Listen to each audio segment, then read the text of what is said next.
talk about a very similar topic. He's going to prove through his speech that where a family member lands on the family tree is sometimes less important than the values that a family member provides for someone and the support. TJ?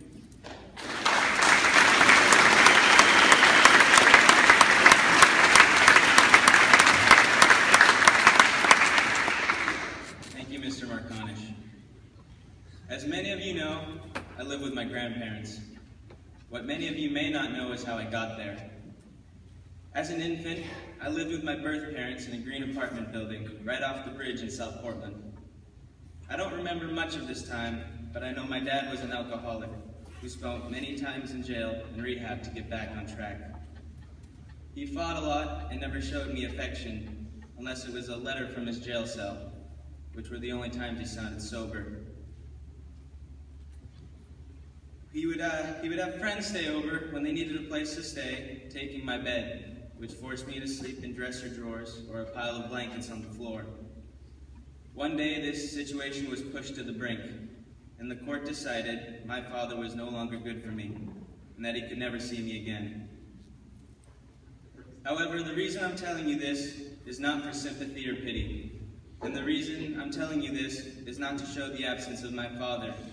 Rather, it is about the man who was by my side through any moment in hardship, my grandfather Jim. Over the years, my grandfather has not simply substituted the position of a father, he has taken it. He has supported me for as long as I can remember, and probably as long as he can remember. My grandfather's first encounter with me actually occurred during a rough moment in his life. He was in the hospital with cancer, and the doctor told him that he was not going to live. I was only 9 months old, lying on his bed when he woke up. The drugs worn off, and with a surprised look, he said to my grandmother, "What is this on my bed?" "Did we have another kid?" "Not exactly, Jim. I was his new grandson, a grandson who needed someone like him.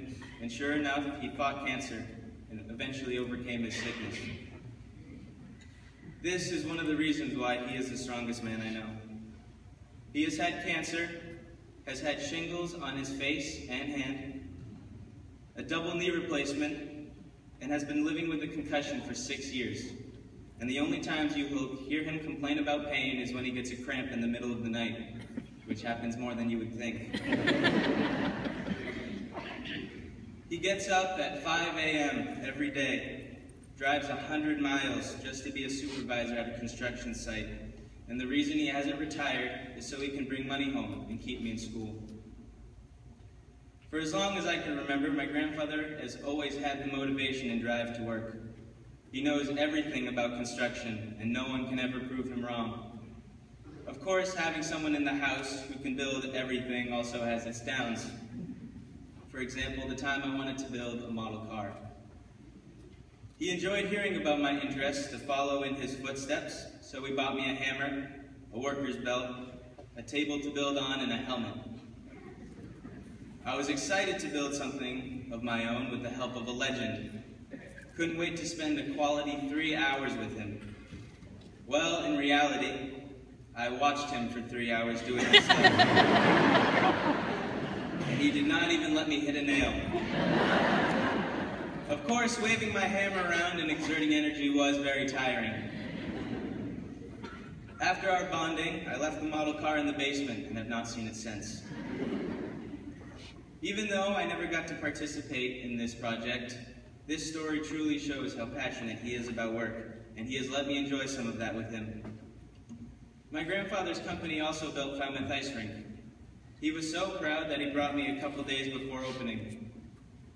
He turned on the lights and let me slide around for as long as I could. No one else was there, just me and my grandparents. Since I was only 3, I only have vague memory of that day, but to remember I even did that truly makes me thankful for the things he has done for me. My grandfather also has a great sense of humor. He makes everyone laugh, except my grandmother. He is always joking with my friends and making them feel comfortable, especially Owen Anderson, who he calls my other son. He usually greets Owen at the door by saying, "Oh, here to clean DJ's room?" Sure, he is funny about things, and other things not so much. One day I went into the fridge and opened a ginger ale that was there for me. My grandfather yelled so my grandmother could hear, "Don't put your lips on the milk carton." Seconds later, my grandmother started yelling at me. This yelling went on for 7 minutes. And he stared at me with an exaggerated smile. I am yet to get him back for that. My grandfather and I also have a laid-back relationship. So laid back, the rest of the family calls him a pushover. I have used this to my advantage many times. Like the time we had the house to ourselves, and my grandmother was on a trip with some friends. Those 3 days were the most unproductive days a father and son could have. My grandmother was supposed to come home on that upcoming Monday. It was Sunday, and he was watching TV while I was in my room watching football when the phone rang. Out of nowhere, I could hear the recliner chair slam with his heavy footsteps run towards my door.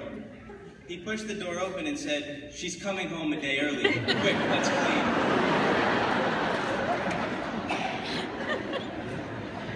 The rest of that day was us cleaning like housemaids. One could say we dodged a bullet that day.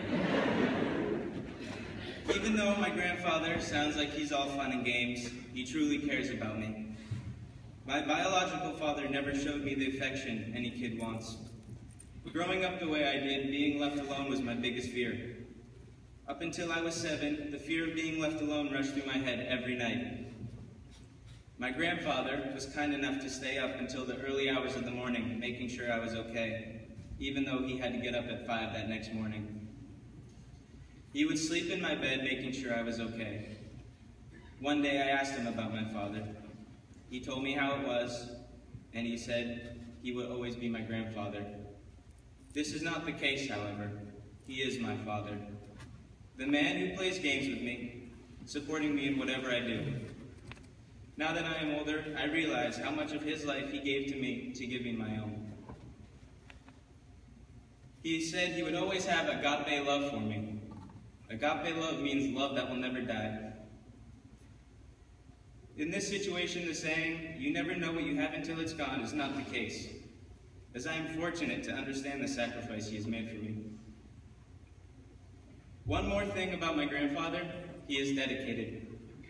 He has been to every game, concert, or show that I have been a part of. He is there no matter the weather, rain or shine. He sits with my grandmother with a smile on his face and an occasional "Go DJ" from time to time. Dad, I have been fortunate to have a man like you in my life, and from now on you are known as my father. Nothing less.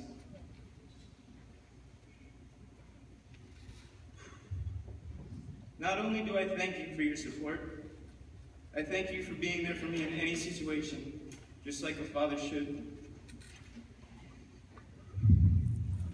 You have seen me hold up countless trophies, and because of this, I think you should hold up your own.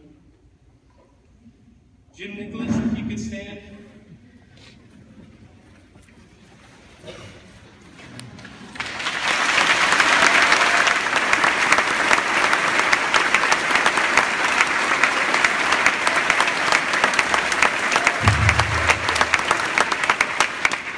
I would like to present you with the award of Best Father.